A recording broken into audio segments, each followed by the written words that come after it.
Right. So I'm thrilled to have Dr. Joel Edmund Anderson here with us today for a conversation.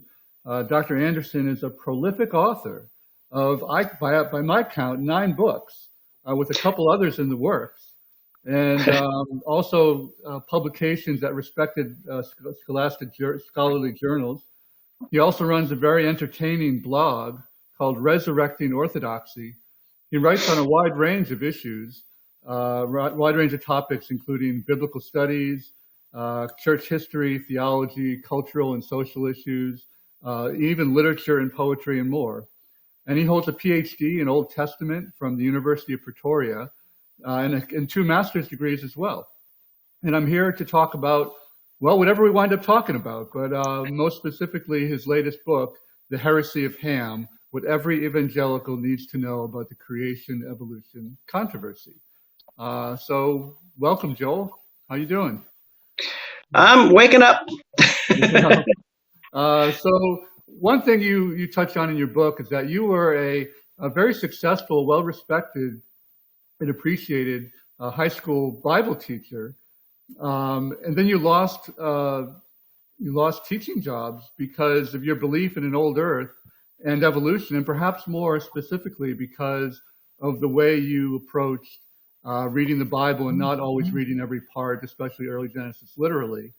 And you go into that a lot in your book, and you do a very good job explaining the story. And I'm not going to ask you to retell it all here, but I was wondering, what were your feelings when you first recognized that you were at great risk of being fired because of the ways you read the Bible, ways that were not controversial in your academic circles or the way you had been trained? What was that like? Well, surreal. Because, well, I guess to put it in a little more context, I should probably give a little bit background. The first school I taught at out in California was a small Christian school, and I got that job right after I got my first master's degree. This was like the late 90s, and I was still kind of naively thinking that it wasn't just how to read Genesis wasn't that controversial of an issue. Yeah. And so, long story short, at that school I started teaching this stuff, and initially there was some question, but we had a conversation, we explained it, and everybody was fine with it. And so, a couple years later, after I did my second master's degree and I went to this school in Arkansas, a few years into that, they moved me. I taught mostly English. That was my undergraduate degree. But they moved me to what was called Junior Worldview. And in that Junior Worldview course, they had a unit in which they compared Genesis 1 through 11 to Greek myths. Mm. Okay. And so given my background, I thought that's kind of odd, because if you're going to compare it to mythology, compare it to ancient Near Eastern mythology, because that's where it's similar. And so a year into it, we were looking at how to kind of overhaul the course. And I kind of brought this up among the other worldview teachers, and they all thought, oh, that's a good idea. Let's just change the focus where we're comparing, the Epic of Gilgamesh with the Noah story and stuff. So it was already there in the curriculum, but I just kind of, convinced people to change it a little. Now, and so therefore, when I started teaching it, I just used a lot of the stuff at my old school, which was not problematic, at least so I thought. And so, but still, we're in the South Arkansas area. So I'm not going to say Genesis 1 through 11 is a myth, because that is a loaded word, which we'll probably get into it in a bit. But I did point out that, there are mythological connections between stories like Gilgamesh and Noah. And that was the level at where I was teaching. I was just trying to get them to see the connections and what do they mean. And so, long story short, there was a new administration, and they got wind of what we were doing in Junior Worldview, and they glommed onto what I said, and they just kind of zeroed in on me, which was really, really bizarre. And so, to get to your question, soon once that started, it was like in September of 2006 when I had to meet with the principal, and he had his concerns. And I just got this really weird feeling, and I said up front, I said, hey, if the school doesn't want to teach this stuff, I don't care. It was already in the curriculum, so I thought I'd improve it. But if we don't want to do it, that's fine. So I wasn't confrontational at all. I said, hey, if you don't want to, we don't have to. And then a little while later, I said, heck, I'm happy just teaching English. If that's fine. If you don't want me teaching worldview, I'm okay. I'm very trying to be accommodating. And pretty soon it became pretty apparent that they were kind of gunning for me for some reason. And so it was, I just had this feeling early on. I remember after one meeting with him, I came back home, and my parents were just moving into the area. And I remember going over to their house and saying, they're going to fire me. And this was like back in September. I just knew it. But they never came out and really said why. It was just kind of this really vague generalities where I couldn't get a straight answer. And so at that school, that's kind of what happened. That's when it started. As far as the second school, kind of a similar, well, let me put it this way. At that first school, evolution creation was not even talked about. Back in 2006, if you would have asked me, because I grew up in evangelicalism in Wheaton area, Illinois, Wheaton College area, I would have said, I don't believe in evolution. That's stupid. Of course, I didn't know anything about it. It was just kind of your culture you grew up in.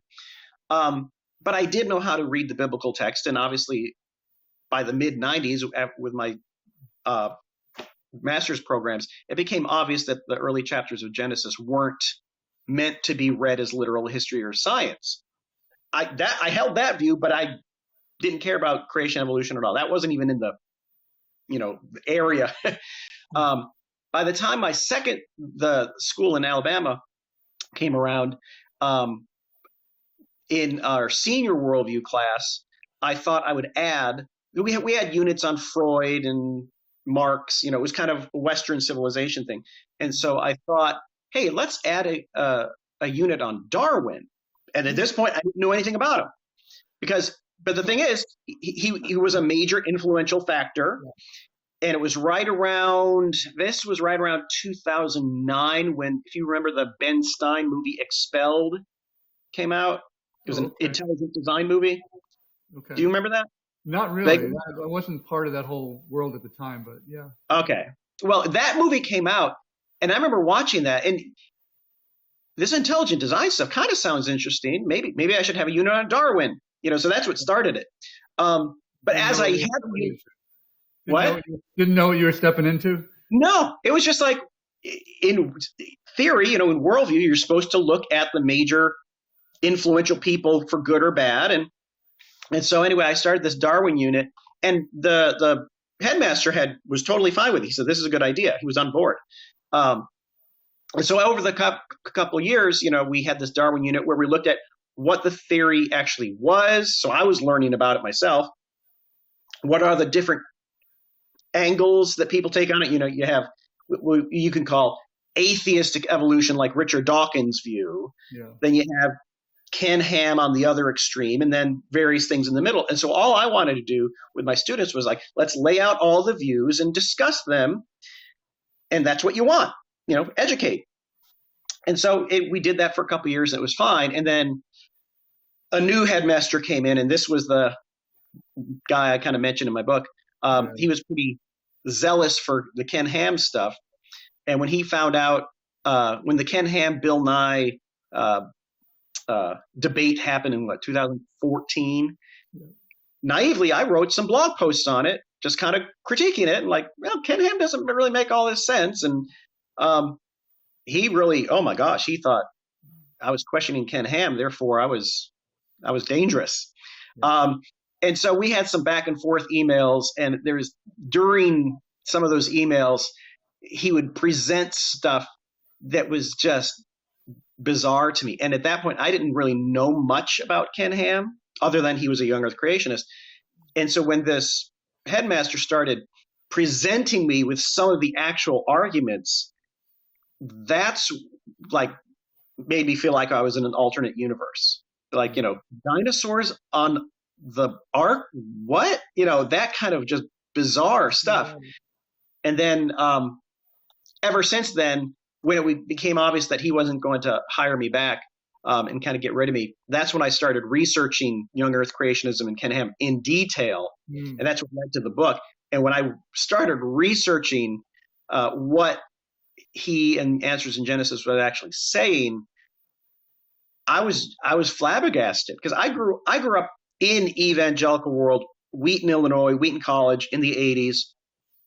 And obviously, I didn't know too many people at that time who would have said they believed in evolution, but I didn't know anybody who believed the earth was only 6,000 years old. That was just, growing up, that was just nutty. And so it was really shocking to find out in, around 2010-ish, 2011, no, something like that there's a big segment of, evangelical Christianity now that kind of believed that Adam and Eve had a pet dinosaur. And I was shocked. Yeah. So that's the long background story to all that. Yeah. I sympathize. When I first encountered young earth creationism, I didn't know myself that it was such a widespread phenomenon, and it surprised me as well. So I totally see that.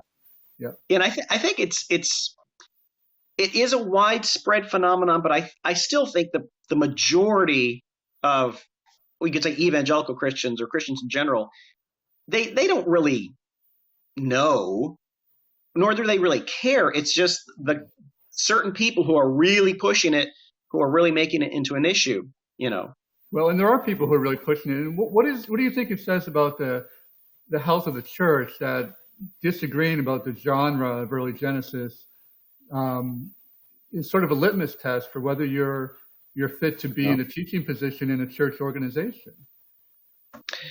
Well, it's it's. I was actually, thinking about this.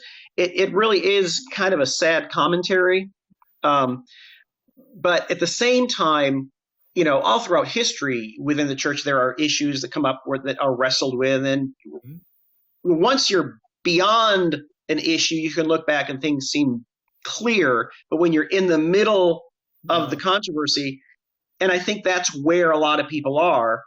And so it's just kind of a reality that heads butt and people get hurt, like me.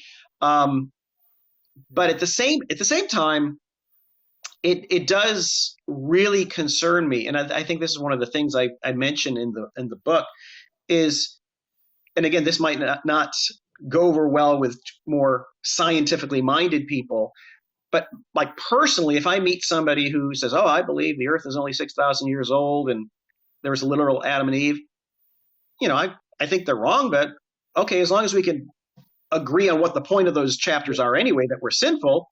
Yep. That's fine. Whatever. I don't make it it's not like I said, it's not a creedal fundamental of the faith.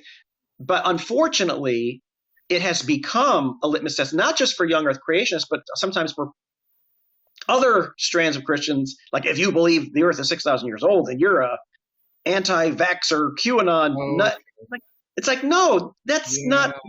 You're taking that and you're glomming it onto other things, and it makes it really hard to just have a conversation about the issue itself. Yeah, no, it's become politicized, basically. It becomes politicized, and I think that's a great point. And I think that you wonder if we'd all be better off if people were just more open-minded on teaching both sides of the issue. And I worry most specifically about high school kids who are in a YEC school where only one viewpoint is accepted. And I worry about that. I mean, I imagine maybe you share the same concern, where you have kids who grow up in a YEC school where they're only presented the young earth creationism point of view, and they're told that it's linked to the gospel, and that in order to believe that Jesus was truthful, because he said the earth was young, and apparently in the verse in Matthew, I believe, that you can't be a faithful Christian. And then they grow up and they go to college, they take a geology course or a biology course, and their world is rocked. And maybe they wind up throwing out Christianity along with young earth creationism because the two were so enmeshed. And there was not this open-mindedness about how to interpret those chapters. I don't know. Does that resonate with you at all? Yeah, actually. And that's one of the things that at my old school, when I was having those back and forth emails with the young earth creationist headmaster, I kind of made that very point. And I said, this is what's going to happen if you indoctrinate students and you link belief in young earth to salvation, and you equate them to the resurrection of Jesus, then they're going to go off to college. They're going to take a intro biology course. And when they learn that stuff, they're going to reject Christianity. And this is what I wrote. I can tend to be bold. I said, they're going to reject Christianity because you told them they have to. Yeah, that's right. And it's like, you're setting this issue up to be like a foundational thing of faith, and it's not.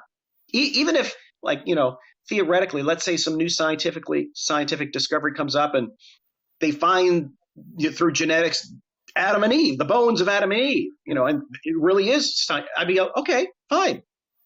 That still doesn't change the point of the chapters of the story, And so yeah, that's what it bothers me and kind of saddens me, really, that they make it into a big issue. Now, it's funny because I write a book about it. I'm kind of making it. I don't think I'm making it a big issue. I think I'm trying to shed light on how you shouldn't make it a big issue, And when you do that, if you read my book, I did, yeah. It becomes very, very divisive. You're a Christian, you're not a Christian because of this issue. It's sad to see. Yeah. So how do we reach high school kids who are stuck in a bubble where they're not given both sides of the story, and they're maybe taught that your interpretation of early Genesis is a foundational issue to the faith? And I mean, how do we break through? I don't know. Again, initially, because I teach part-time at a college now, which is great. In a lot of ways, it's easier to teach in college. But when I finished my first master's degree, I didn't want to become a college professor necessarily. I wanted to go back and teach in Christian high schools and share what I learned at the graduate level to high school kids, because I went to a Christian high school. And when I went to my Christian graduate school and learned a lot of this biblical study stuff, my first thought was, okay, some of this stuff is above high school kids' heads, but a lot of the basic stuff, this is what should be taught in high school, how to read the Bible. I mean, and so that's what I wanted to do. And unfortunately, at two of the schools, that attempt to do what I wanted to do was kind of derailed because of this one issue. And so I don't know. It's going to take time. I think it's how to reach high school, Christian high school kids in Christian schools that emphasize young earth creationism. I don't know. It's going to be tough. But I don't. Yeah, there's no easy answer. No easy answer. Yeah. Cool. So moving on towards further into your book, at one point, you point out that in no point in church history was belief in a young earth a key plank or a key beam or support joist of the church's belief structure. There's always been a certain amount of disagreement over on the topic. And so to say that the church has always taught a young earth and that is a key plank of the church's belief structure, as Ken Ham does, it could, in a sense, be labeled heresy. Do you want to expand on that or describe it a little more fully? Well, the thing that I emphasized was, when you look at church history, you could look at various church fathers, and some read those chapters, the early chapters of Genesis, in a literal historical fashion. A lot didn't. And there was always, like you said, a certain amount of disagreement or difference of opinion, I guess would be a better way to say it. But when you look, at no point was it put in the Nicene Creed. It wasn't ever considered a fundamental, like if you don't believe Jesus rose from the dead, you're not a Christian. That kind of thing. It wasn't put at that level. And when you look at the way early church fathers interpreted it and wrestled with the text, they did it in a variety of ways, and that's okay. And that was my point. Not that this is what Ken Ham answers in Genesis. They often will point to certain church fathers. They'll quote mine a couple things. Yep. Oh, you see, they believe it. Therefore, well, okay, some did, but they didn't go out and excommunicate this church father because they didn't believe the same thing on this issue. And to me, that's why I named the book Heresy of Ham. It's kind of a shocking title, but I make it clear that the heresy that I call, and again, I'm not a church council. I don't officially have the capacity to call things heresy. It's good alliteration for a book title. For me, the heresy isn't, this guy believes in young Earth. It's like, okay, or this guy reads Genesis 1 through 11 literally. The heresy is when you take that and you say, therefore, that is carries the same amount of theological weight as belief in the resurrection. And if you don't believe this, therefore, you're denying the resurrection. To me, you're elevating a secondary issue to the level of a foundational issue, and you're judging and condemning other Christians based on that secondary issue. Right. It'd be kind of like, I grew up in an Assemblies of God church where, speaking in tongues. It'd be kind of like taking that issue of speaking in tongues and going around, it's like, do you speak in tongues? You don't speak in tongues, then you're not a real Christian. It's like, that's, even if you're right that you should just speak in tongues, that's not a fundamental tenet of the faith, right. So to me, that's the core problem of a lot of young Earth creationists, what they do. So doesn't this imply that debate over the genre of early Genesis should be something that's encouraged in the church rather than silenced rather than silenced? Yeah, well, and I think that's the core issue with Genesis 1 through 11 or the creation evolution debate. Everybody's trying to figure out how to interpret those early chapters. And so the fundamental issue is the correct genre. And again, my undergraduate degree was in literature. And so I just, some people just are inclined towards science or math. I just know how to read literature. And so when I did my biblical studies and I, kind of investigated Genesis 1 through 11, it had all the hallmarks of ancient Near Eastern literature, which wasn't scientific. Right. And so therefore, if you interpret it and try to make it sound scientific, you're misinterpreting it. So I think, young Earth creationists do that. But even a lot of, sometimes you get this on, even theistic evolution or old Earth creationists, they still try to read science into the text. And it's not there. It's like, show me where the text has millions of years. Well, the text doesn't have millions of years. It's not talking about that issue to begin with. You have to understand what is the text addressing? What is it teaching? And it's not teaching, scientific theories. So, but yeah, that's why, the genre, understanding the genre is key to understanding what the inspired message is. Because I do believe everything in the Bible, Genesis 1 through 11, is inspired, and therefore it has something to teach us, but we have to make sure we're interpreting it correctly. So, right.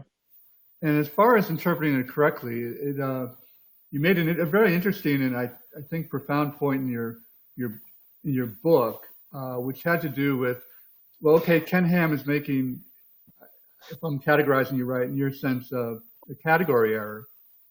But he's not the only one. The other side of the debate, the atheists are as well.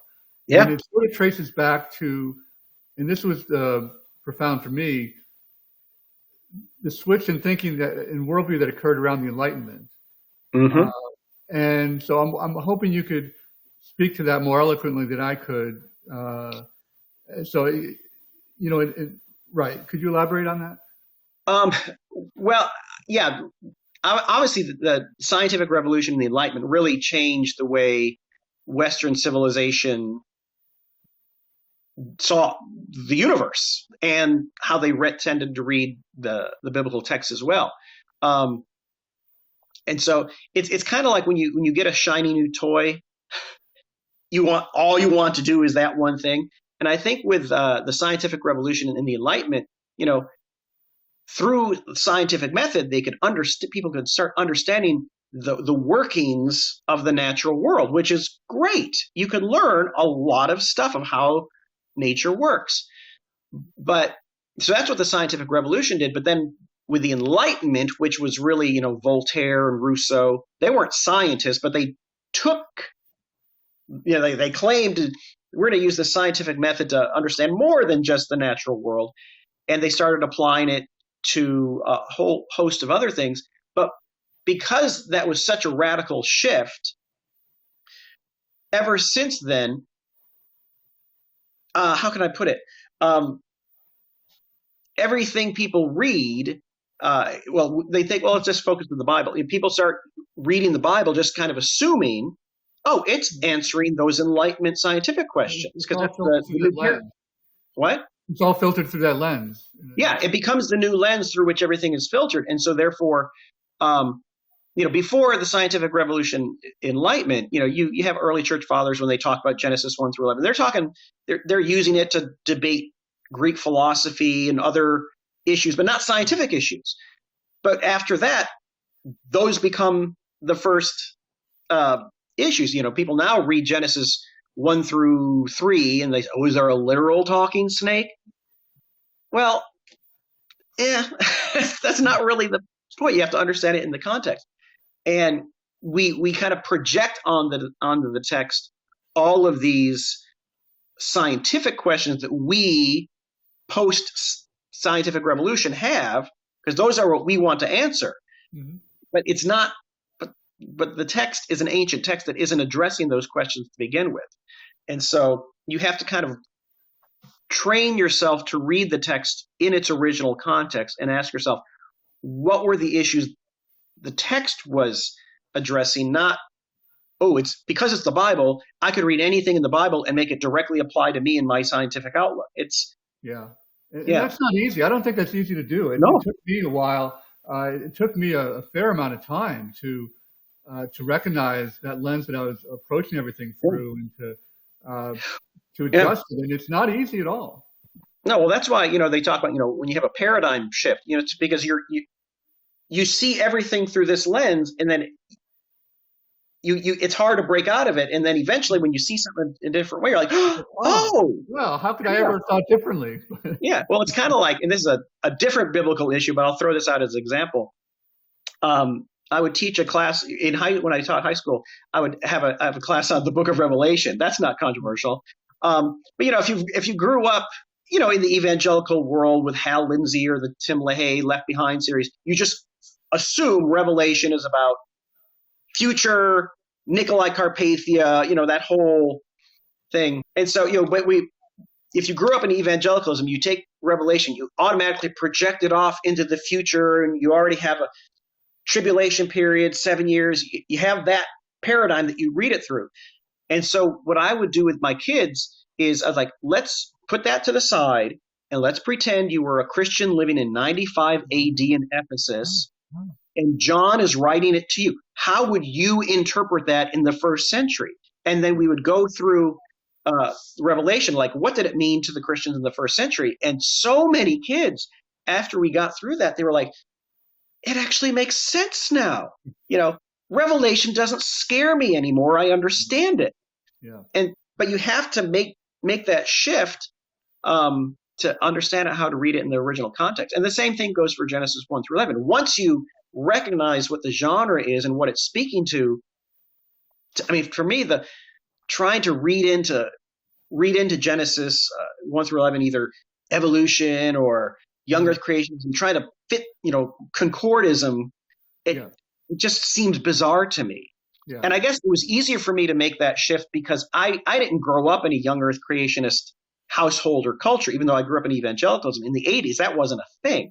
And so that didn't provide an obstacle. It didn't give me an obstacle to where as soon as the word evolution came up, I'm like, oh, danger. It's like, well, let's look at it. And, it didn't. So yeah. So Cool. so yeah. Yeah, no, and moving on further into your book, so you give example after example of Ken Ham claiming that those who disagree with him are compromising God's word or worse, and he really seems to avail himself of a lot of opportunities to criticize those he disagrees with, and also sort of gets this issue of how do we balance advocacy with unity. But do you think he crosses the line, and what do you think is going on there? Well, on one hand, I think he, some people say, oh, he's a charlatan. I don't think he is. I think he truly believes what he says. I have no doubt on that. But does he cross the line? I would say, obviously, yeah.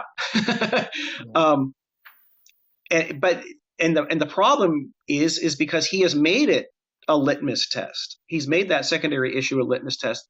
And one of the things I've come to see with a lot of him and young earth creationism, because they do that, when you read in Galatians, when Paul talks about the works of the flesh, most times when people read the works of the flesh, they just look at the first few, sexual immorality, and they think it's all that stuff. But when you look at most of the things he lists, it's, strife, disunity, argument, it's divisiveness. And you could always tell, what somebody is working with based on how often they foster divisiveness. And I think that's one of the things you see with Ken Ham is his particular viewpoint just leads him to condemn anybody who disagrees with them. Like, you disagree with me, you're disagreeing with God. Like, no, I'm disagreeing with you.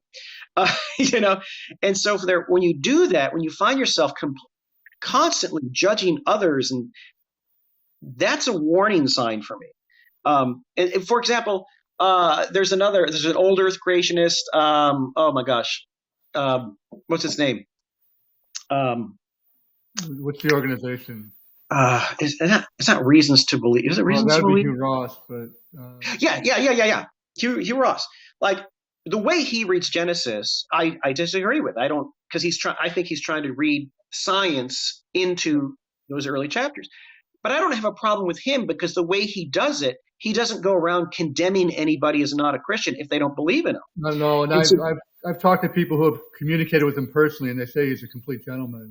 Yeah, and I think that's a case where I could say I disagree with him on the issue, but I still think he's trying to do what's right, and we're just hashing things out and you're disagreeing. That's fine. But when you say, here's my view, and if you don't agree with it, you're disagreeing with God, you're not a real Christian, that's the problem. Yeah.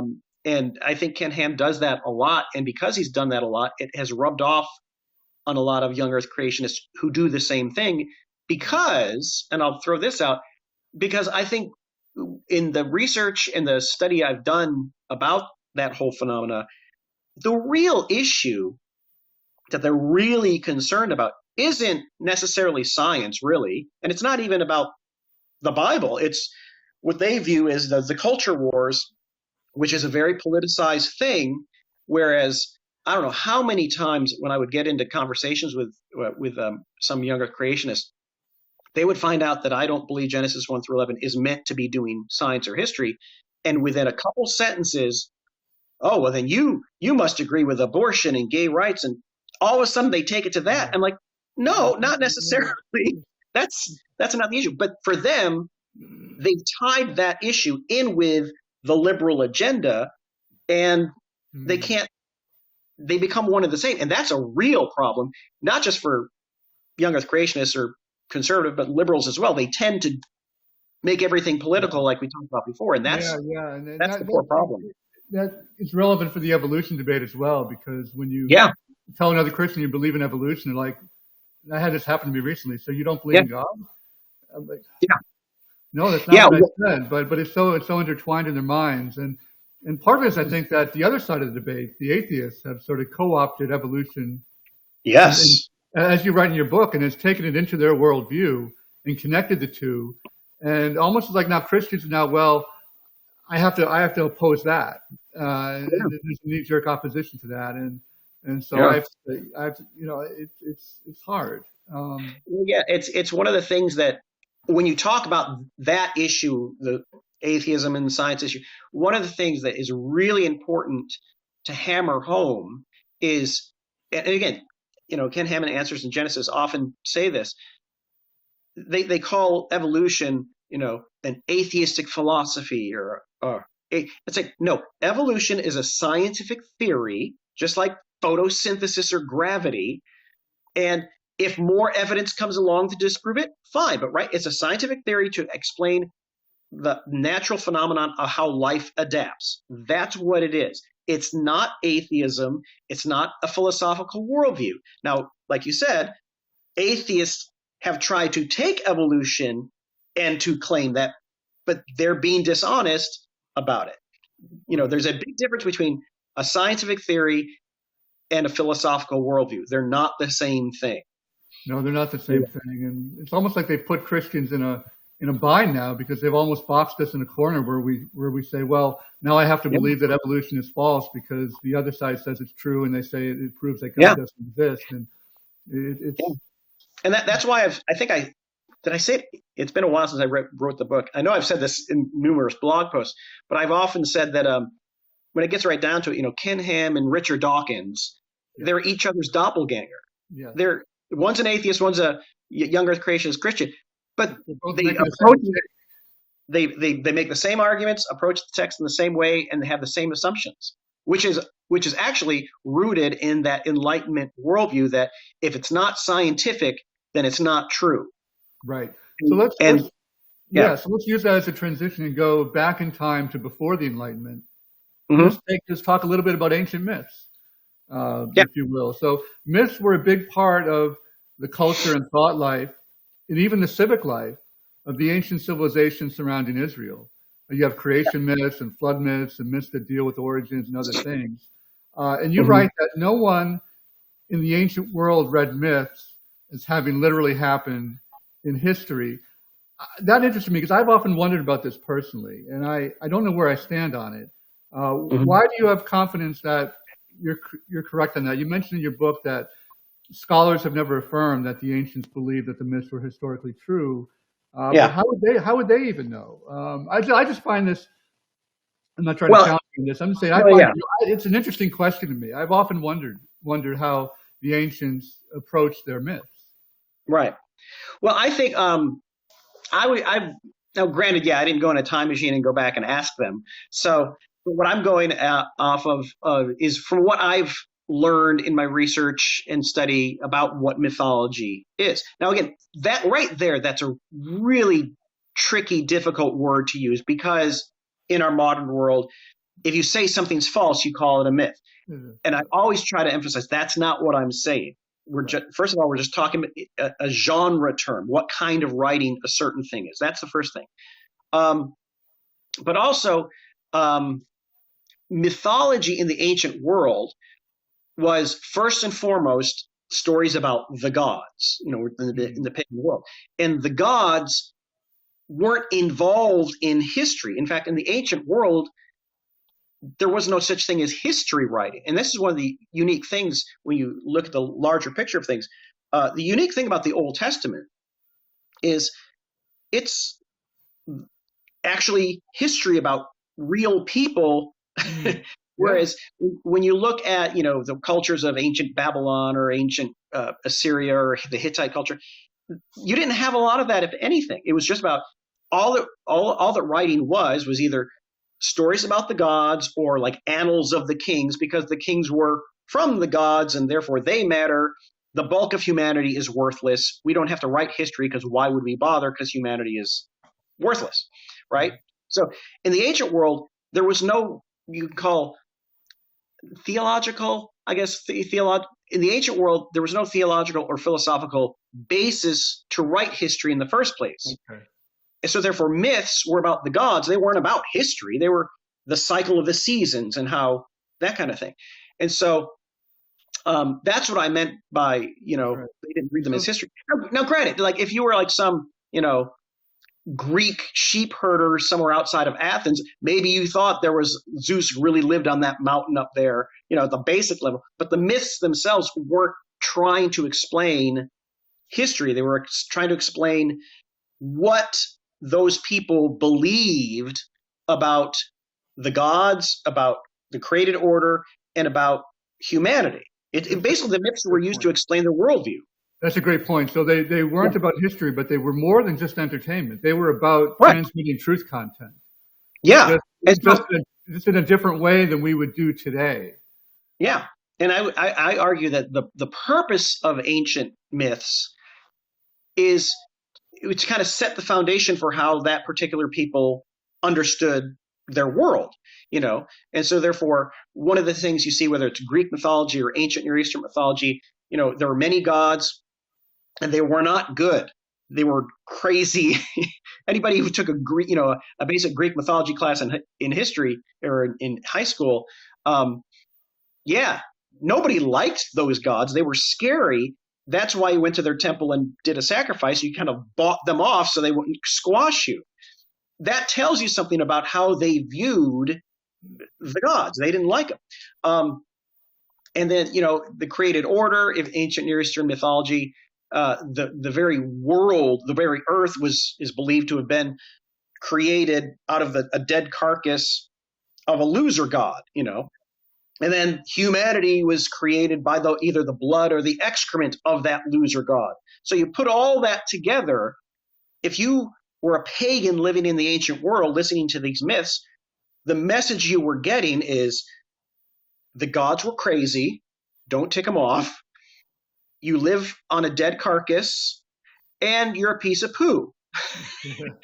That's not a good self-esteem, And if you realize that was the purpose of, ancient mythology, to teach them about those things, then when you read, here's a paradigm shift, then when you read Genesis 1 alone, if you read it from that perspective, you're not going to be thinking, boy, this really refutes Darwin.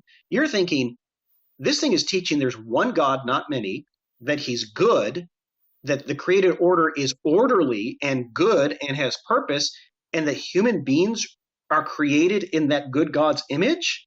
That's a radically different worldview. And so and because of that, because Genesis 1 states that humanity is created in God's image, therefore humanity has worth, and therefore history is worth telling. And therefore when you get to Abraham, you get the telling of history of how that good God gets involved in history. But you can't just start with writing history in the ancient world. You have to set it up. And I think those first 11 chapters set up the rationale for telling the history of God's involvement in Israel. But you still need that genre of myth to set the stage to tell the story. I agree. I agree very much. And one thing that challenges me, though, and maybe it's a difficult question for you as well, is if Genesis 1 to 11 was written a long time ago. There are disputes about whether it's written in 600 BC or 400 or either Moses or the exile, either way. And they were intended. It was intended as mythology. It seems to me that by around 100 to 200 BC, a lot of the Jewish, maybe you know more about this than me. A lot of the Jewish thinkers at the time viewed it as history. And so how did that happen? Well, see, that's the thing. Maybe they did, but there's a book by Carl Giberson called "Saving the Original Sinner" about how Judaism and the early church fathers read the Adam and Eve stories. Okay. And then also there's another book, I just happen to have it here, by Peter Bouteneff. He's an Orthodox academic. I'll put it up here. I'll plug another book that's not mine. Beginnings, Ancient Christian Readings of the Biblical Creation Narratives. And you read those books like those, I don't know if it's really that accurate to conclusively say that they were reading it as history in the way we in the modern world view it. They're even in a lot of intertestamental Jewish apocalyptic literature, where they draw heavily on those early chapters of Genesis to try to explain the future, they're doing something different than just trying to do chronological history with it.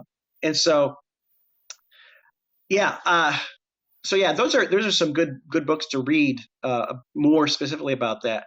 But and this gets into another issue, which often a lot of young Earth creationists use as well when they get to the New Testament. Jesus alludes to this story in Genesis, or First Peter alludes to Noah, therefore it must be history. Yes. Well, I don't. Just merely referring to a story in the Scripture doesn't necessarily mean I am affirming its historicity. It's just using that for a theological lesson. I can refer to a parable of Jesus in order to teach a lesson. I'm not saying that the parable is a literal story. And that the parable is example I often use to try to explain what Genesis 1-11 is. Jesus spoke in parables. Those parables didn't happen in history. They're stories to teach a lesson. There didn't have to be a literal historical prodigal son in order for that story to be true. You have to understand the genre. And so therefore, just merely referring to something in Genesis 1-11 to say, therefore, he thought it was history. It's like, well, unless you're clairvoyant, you don't know that. So do we think that, say, Peter, who refers to the flood a couple of times, do we think that he thought the flood was a global event, and he viewed it as history? And in what way does that matter or not matter for us in the way we interpret writing? Again, I think we need to stop short of saying, therefore, he was thinking it was literal history. He's clearly referring to the story. And if I remember correctly, I wanted to look at this ahead of our conversation, but I didn't get to. He's writing to Christians who are in the Roman culture, facing a lot of problems and immorality of the Roman culture. And he's using, if I remember correctly, the story of Noah to kind of tie it in with baptism. You're saved through water, just like Noah was. And then later on, and I can't remember the specific verse. I'm horrible with actual specific verses. I get to books and maybe chapters. But he talks about don't get swept. Speaking of the Roman culture, don't get swept up in a flood of debauchery. Why is he using the Noah's flood? It's got Noah was saved through the flood. Therefore, you guys don't get swallowed up in the flood of debauchery. So he's using a little wordplay and typology, and you could understand what his point is. And he's using that story of Noah to make that point. But that's the inspired message. Whether or not he, in his mind, was thinking it's a literal global flood or not, I think that we can speculate, but we don't know. That's not really the point of those passages anyway. And I think that's what you get in a lot of the New Testament references to those early chapters. And this is where I think young Earth creationists often go that's wrong. They assume that mere allusion to those chapters means I'm affirming their historicity, where whether or not they are or not, that's going beyond what you really can know. Well, they're affirming the truth of the scripture, but they're not affirming the genre necessarily. They're not going into that issue of whether or not they're not addressing the genre question. They're questions, really. They're addressing their own questions from their own time. Yeah, exactly. In a sense, okay, cool. So let's see. So I forgot to. I want to talk about. So we've been talking mostly about your book here. Heresy. Oh yes. Sorry. There we go. There you go. It's all backwards on the camera, so. I know. Like driving in reverse. This is your latest book, but you have a lot of other stuff going on. You have a couple other books in the works. Well, when you said I haven't written 9 books. A lot of the stuff I've done is just my own translation of the Bible. Oh, okay. So well, here, hold on. Since we're showing, Let me see here. Let's do some fun with the camera. I have, basically, this is my New Testament translation. Okay. I won't go through all of them, but basically I have, the Old Testament took up 3 volumes because it's a little bigger. The reason I did that is basically, since my graduate school days when I learned Greek and Hebrew, I wanted to keep up with my Greek and Hebrew. So on my own, just little by little, I would keep translating. And then probably 6 years ago, I got to the point where I'm getting pretty close to getting the whole thing done. I think I'm going to just finish it. And again, my translations are just my self-published translations. And no publishing house is going to translate my personal translation. So, right. So that's 4 things right there.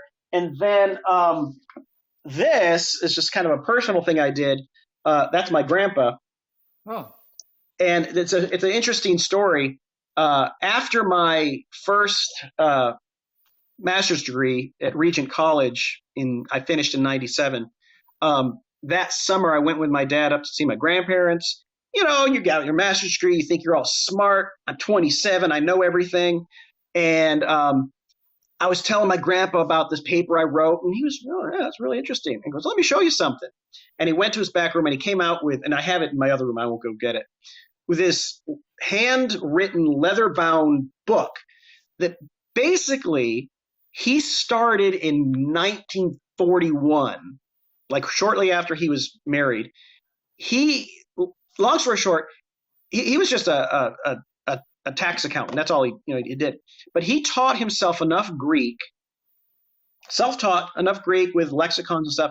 And for 50 years, without telling a soul, he went through the New Testament and wrote out his own translation. Wow. It took him 50 years throughout, World War II, everything. It's amazing. And so he brings us out to me to show me what he did.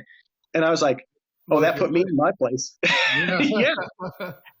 And so, and then he, about a year later, he died, and I got that. That was like my thing, and it was on my shelf, and I didn't even want to read it for too long. It was just kind of there. And then 3 years ago, my dad had a health scare where he almost died, and he came through it. And at that point, I thought, I know what I'm going to do for a Christmas gift to all my family. And so starting in September of, when was it? 2017, I think. Yes, from September to December, I got my grandpa's handwritten thing out, and I just typed out the whole thing. I think I got carpal tunnel for a while because I typed so much. So that's what this is. This is my grandpa's translation that I did as a kind of a Christmas gift. So all those are translations. They're not really books of myself. But I did do the Heresy of Ham, and then I also did this book I wrote. This is an actual book, Christianity and the Revolution of Worldviews in Western Culture. This came out a couple years ago, and this book is basically when I was teaching high school and I was teaching that senior worldview class, kind of a Western culture class. When I started that class in 2007, I'm a biblical studies guy. I didn't know, ancient church history and Western civilization. I knew some stuff, but it wasn't my expertise. And so when I started that class, the book I started with was Francis Schaeffer's How Should We Then Live? It was really popular with evangelicals in the 70s and 80s. It was kind of an overview of Western culture. And so I started with that, but over the years, as I did my own research and writing, and not writing, just studying, I found myself kind of disagreeing with the book a little bit more. It was generally okay, but I started adding more of my own stuff. And then a few years into it, I thought, I'm going to write my own Western civilization book. Then I got fired. And so it was kind of on a file in my computer for a couple of years. And I finally went back and kind of wrote this to kind of finish what I started. So this is basically what I was teaching for the most part, my seniors at a Christian high school. Obviously, I've updated it a little bit more than that. So I wrote that. And so that gives kind of an overview of Western civilization. And then I did a small book of like funny teaching stories called Getting Schooled, just my own personal teaching stories as you learn as a teacher. Let's put it this way. Every teacher has stories that happen in their classroom that they don't want to tell anybody because they're embarrassed. Right. That's what that is. Right. And then I did that, and I did my own personal book of poetry. So a lot of this stuff is either translations, but as far as I'm concerned, the heresy, these two books are like actual books I wrote that got published. Cool. Everything else is self-published, which is cool. And I'd like to wrap up by talking about your blog, because you do a lot of fun, interesting stuff on your blog. It's Resurrecting Orthodoxy. And maybe you could tell us a little bit about it. I started the original version of the blog. I started when I was teaching in high school. I was called Resurrected Orthodoxy because I was very optimistic that I had this chance to teach a worldview at a small Christian school, and that you'd really be able to wrestle with questions and really get to the heart of what the Christian faith is. And then that bad thing happened to me, where I took that blog down, and a little while later I started Resurrecting Orthodoxy because it's still a work in progress. And when I say orthodoxy, I don't mean specifically just Orthodox Christianity. It's for me, obviously I've come to like Orthodox Christianity, but for me it's really just trying to get at what are the fundamentals of what real Christianity is. It's kind of similar to like C.S. Lewis's Mere Christianity. Mm-hmm.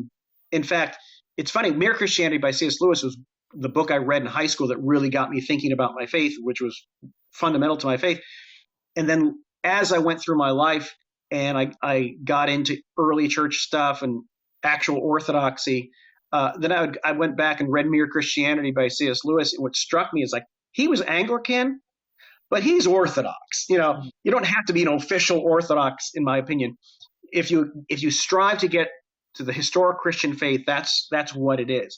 And so in my blog, a lot of the early stuff in my blog was writing about young earth creationism, because at that time I was researching it and kind of hashing out my ideas. But I also have a lot of biblical studies stuff in there, just biblical study issues that I think are interesting that hopefully kind of lay Christians would appreciate. There's a lot of book reviews. If I read a book that I really like, I'll do a multi-post book analysis.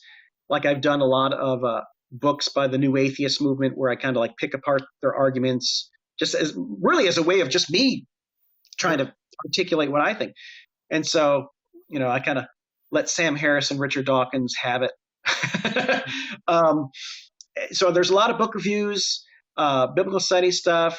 I don't write as much on your young earth creationism as I used to, basically because after a while it just gets kind of old because it's the same old thing.